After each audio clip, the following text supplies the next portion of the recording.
everyone, I'm Ann Donahue, Senior Editor at Billboard, and thank you for joining us for the Billboard Live Q&A sponsored by Sprint. Our guest today is none other than Nicki Minaj. Hi, Nicki. Thanks so much for joining us. Thank you for having me. So let me tell you a little bit about how this works. In order to ask a question to Nicki, you have to go to Twitter and use the hashtag BBLiveChat. From there, I'll read off your questions on our Sprint Evo device that we have here, and we'll get rolling.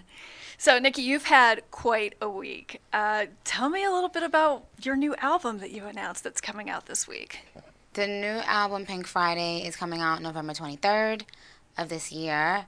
And it's, to be honest, it's surprising me how good it's coming out. I didn't expect to, listen to the album and actually have it sound like an album. It sounds, I'm so used to doing mixtapes.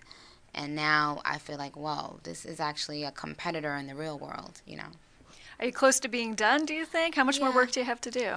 I think I have maybe 25% more to go, but I'm very close to being done. What was it like writing songs for this album? Was there a theme you were trying to have, or was it just inspiration as it came to you?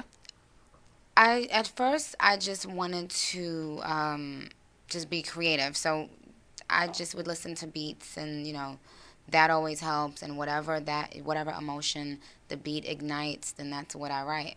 So I didn't really, specify what kind of record I wanted to write. Now, you also got some good news earlier this week when you were nominated for Best New Artist at the VMAs. Yeah.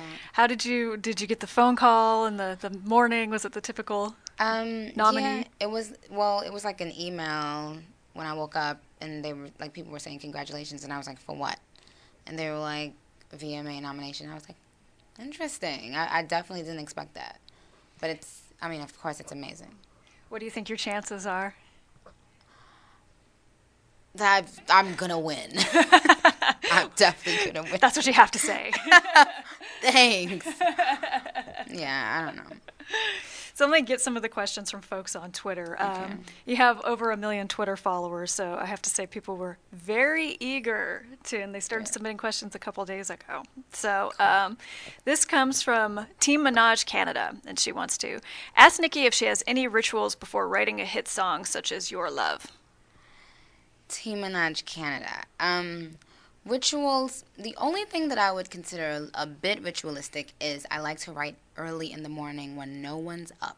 Mm-hmm. Like 6 o'clock in the morning is when my brain is like, at its peak. I haven't been inundated with phone calls and emails and haven't had to deal with the world yet. So that's the only thing I think, is really my ritual. But other than that, no. None at all. Do you write on a computer, or do you take notes? No, I write in my book. You write in my notebook, and in my head. Sometimes I just come up with ideas in my head. But if it's stuff that I'm singing, which I'm kind of doing a lot of singing on the album, then I don't write it at all. I just record it in the studio. Mm-hmm. All right, let's get another one here. Minaj Stalker, which is, I'm sorry, kind of a creepy name to have for your Twitter, but Minaj Stalker wants to ask what's the difference between your mixtapes and the album? The mixtape was, the mixtapes were dope. It was, it was saying I can rap, and the albums are going to say I can make a song. It's a big difference in the real world. There seems to be a lot. I mean, especially Drake with his album got a lot of like, oh, you're singing, you're rapping. How are you trying to differentiate yourself? Is it, you've obviously known very well for your rap to date. Is it something that like you wanted to sing to prove you could do it, or was it just something you felt like? No, I just am inspired by the beat, and when a beat comes on, I'm either gonna sing on it or rap on it. I'm not doing anything where I'm singing the entire song, but to be honest, I was doing it as a reference for like singers in the business, but a lot of times when I would do it, everyone like on my team would be like, you should leave your vocals on it. It sounds good. And the other thing, I left my vocals on a lot of the joints on the album because it's more personal, to me and what I'm speaking about. And the album happens to be very personal. And so I didn't want to go and, get like 10 R&B singers and, and put, because it wouldn't really be the same thing. But I do have a joint that I just wrote and referenced and laid down that I have a very special, dope chick in mind to sing it. And so I'm going to let her hear it, maybe in like a week or so. You can't say who that Can't is. say.